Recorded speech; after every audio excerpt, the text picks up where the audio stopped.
صليت محمدا ومصابه واذكر مسابك بالنبي محمد واذكر مسابك بالنبي محمد. So eléyìí nǹkan tí à ń bára wa sọ̀rọ̀ níjẹ̀jọ́ yìí pé tá a sì ń fún wa ní àwọn àdúrà kan yìí pé ìní ìṣòro Islam ò sọ fún wa pé a ní níṣòro rárá.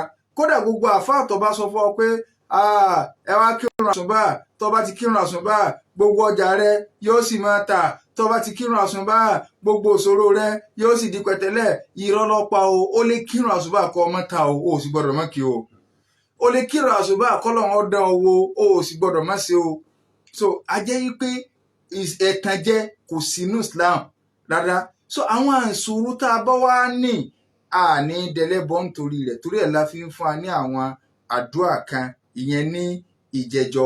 So a tó wá tẹ̀síwájú lórí díẹ̀ kó tó di pa bọ̀ síbi ọ̀rọ̀ ààwẹ̀. Méjèèjì a fẹ́ kó papọ̀ ní àṣálẹ́ òní torí pé a ti múra lẹ̀ de Ramadan. Kọ́lọ́n balikọ́lá kó jẹ́ kí Ramadan kó bẹ́ẹ̀ nìkọ̀ọ̀kan wa láyọ̀ àti àlàáfíà. Kọ́lọ́n kó wọlé àdọ́kan oṣù rẹ̀ kó wọlé gbólóhùn la ilaha illallah. Ibi tí Ramadan kù sí kọ́lọ́n mọ̀ pé ní àpàrà fẹ́ nìkọ̀ọ̀kan wa la haula wala quwwata illa billahi aliyil azim.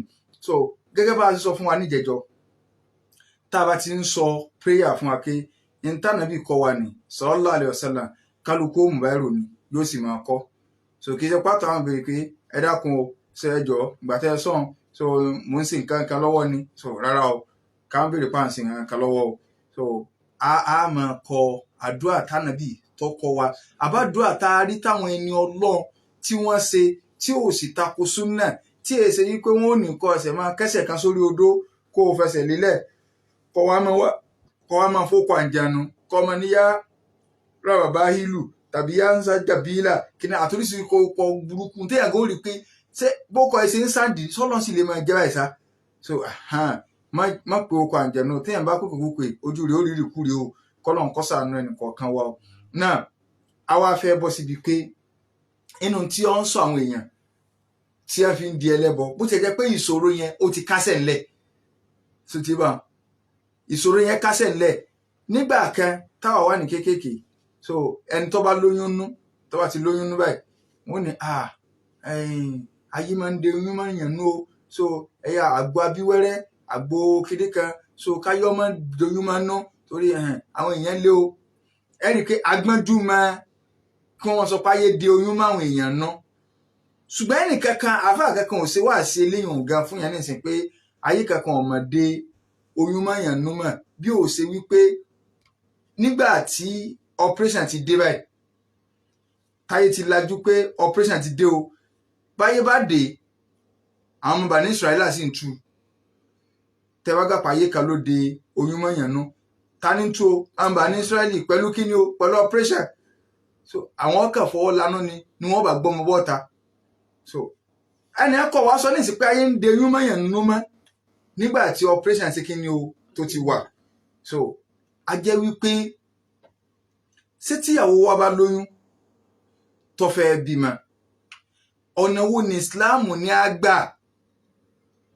Ṣé a lọ máa wá ìgbín tá a máa ṣe kíni o tá a máa tìbọnú omi gbóná tí wọ́n á máa sọ pé ẹ̀rọ pẹ̀sẹ̀ ó ní ti gbìn ẹ ti ìgbín bọnú omi gbóná ẹ wá ní ẹ̀rọ pẹ̀sẹ̀ ń tiẹ̀.